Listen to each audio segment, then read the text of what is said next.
US and China just struck a new trade deal, quietly, without the drama of past negotiations, but with consequences that could reshape global commerce for the next decade.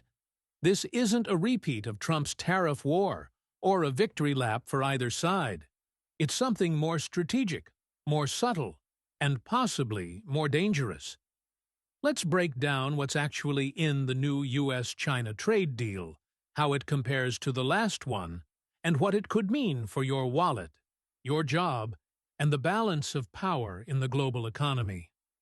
Unlike the Phase 1 deal under Trump in 2020, which focused on headline-grabbing commitments, like China agreeing to buy $200 billion more in U.S. goods, this new 2025 agreement is lower-key, but potentially more impactful. Here are the highlights. Tariffs remain, but are softened. Instead of major tariff rollbacks, both sides agreed to selective tariff suspensions, particularly on key industrial goods and tech components. Technology safeguards.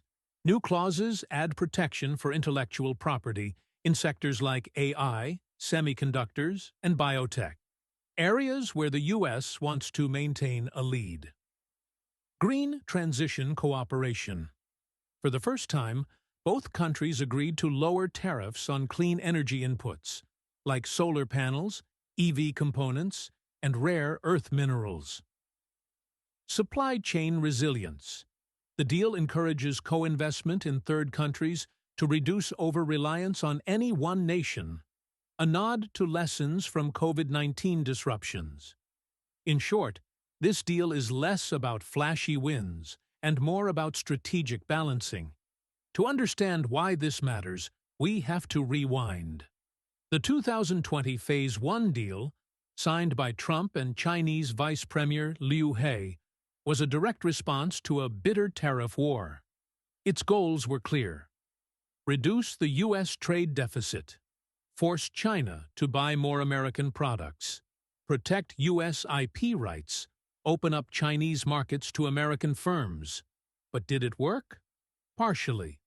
China never met the full purchase targets.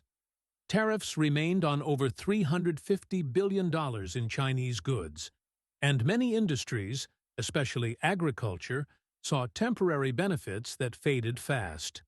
By contrast, the new 2025 deal emphasizes rules over numbers, avoids hard purchase targets, focuses on future tech and long-term access, reduces direct confrontation, increasing predictability.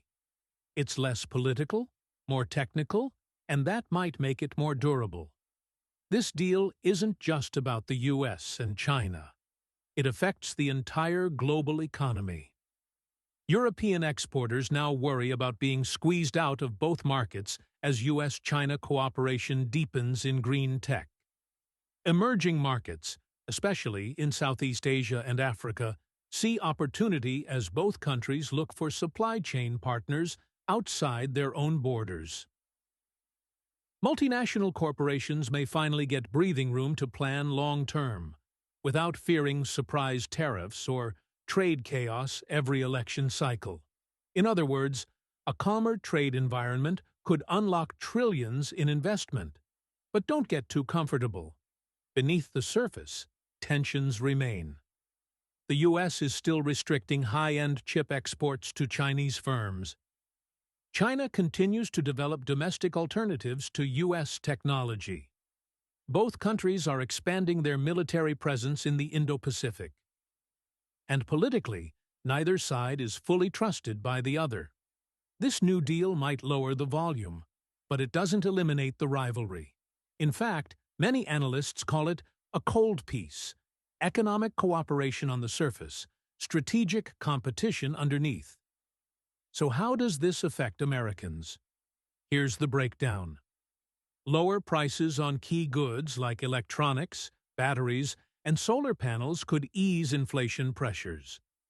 Farmers and manufacturers may benefit from reduced uncertainty and steadier demand. Tech companies might see clearer rules for joint ventures and IP protection. But National security hawks worry this soft approach gives China more breathing room to innovate and catch up. Workers in legacy industries still face competition from lower-cost Chinese imports. And if the U.S. becomes too reliant on China again, it could be repeating the same vulnerabilities exposed during COVID-19. So, there's upside, but only if the U.S. also invests in itself. The New Deal is a pause, but not an endpoint. Here's what to watch next. 1. Enforcement. Will both sides stick to the terms, or will it quietly fall apart? 2. Election politics. A new U.S. president in 2025 or 2028 could undo this progress in one tweet. 3. Tech race acceleration. Watch for battles in AI, chips, and EVs to intensify. 4. Global alignment. Which countries lean toward China's model versus the U.S. playbook? This deal is a chess move, not a peace treaty, and the board is still wide open. Final thoughts. The new U.S.-China trade deal marks a subtle shift in strategy. Less confrontation, more cooperation, but also deeper competition in the shadows. It may not make headlines like a tariff war, but its impact could be far greater in the long run. If you're an investor, a policymaker, or just someone watching their grocery bill, this matters. If you want more sharp, clear breakdowns of global finance, trade, and power dynamics, subscribe to Finance-Related 101 and join the conversation. Thanks for watching. Stay strategic, stay informed, and stay ahead.